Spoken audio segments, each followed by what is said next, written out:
Welcome to CITAM ChurchOnline. One of the basic problems with us as Christians is that we are very wasteful. Many Christians get into trouble because they start competing with the world. After you have paid your taxes and after you have paid your tithes, what remains needs to be handled very well as a good steward. We should avoid wasting money to impress people. We should be content with what we have. The Bible teaches in 1 Timothy 6:6 that godliness with contentment is great gain. Oftentimes we want to dress better, we want to buy new cars, we want to move houses, and we then get into a rat race, as it is called, where we are basically just living for the moment, living to satisfy our eyes. When we are window shopping, going around with endless appetite, looking at everything and feeling, I need to buy this, I need to buy this. Sometimes it's simply the lust of the eyes. As Christians, we need to be very careful about wastefulness, because wasting is one of the main challenges of our lives. One of the things we need to know as Christians is that growth in personal finance is based on investment. And investment is based on saving and retaining wealth.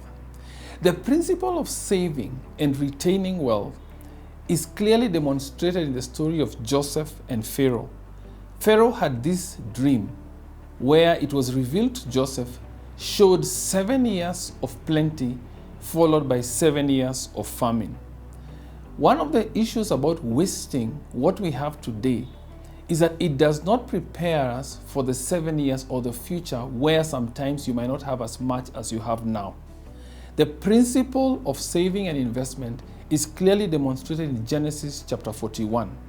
In the 7 years of plenty, Joseph advised Pharaoh to build barns, to store, to keep and invest, so that when times of hardship would come, he would then be able to utilize this, what he had accumulated.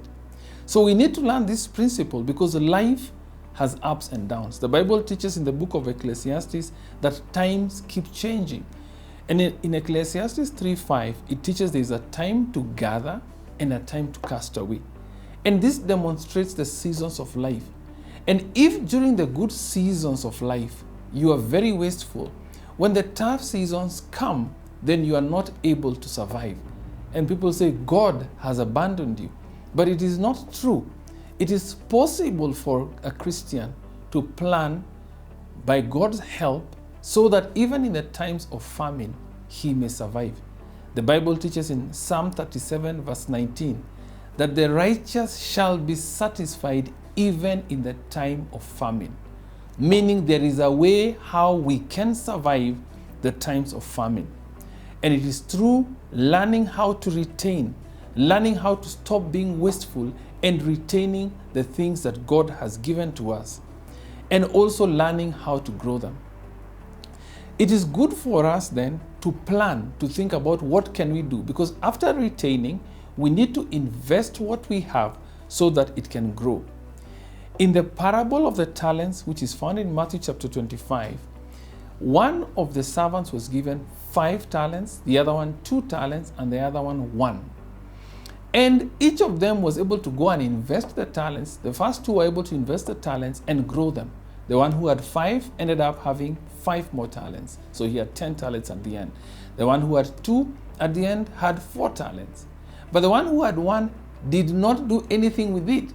That means what we retain cannot just be buried. It should be invested and it should grow. So we need to have clear goals about what to do with what God has put in our hands. We need to have investment goals. What do I want to have? How will I survive the future? What will happen when I retire? What will happen when I get married? What will happen when I get children? We need to be clear and to have a clear vision. The Bible says in Proverbs 29:18, where there is no vision, the people perish. The reason sometimes we suffer and struggle in future, we had no vision, no certainty. And the Bible says in Habakkuk 2:2, write down the vision so that he that reads may run with it. Write your goals, have goals, Have clear personal financial goals and write them down so that you can have a vision, something that you can pursue. So in reality, we have an opportunity in the now with the things that God has put in our hands to plan for the future, to pray for the future, to invest for the future.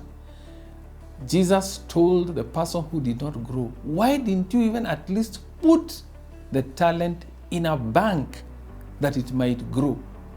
The first basic things that we learn from that is that even if you have money that you have kept, some savings that you have not wasted, the least thing you can do with it is at least keep it in a bank that it may earn interest. This is in Matthew 25:27. In the next episode, we will look at various ways of investment that you can put your wealth or your money in for you to grow in your future. God bless you.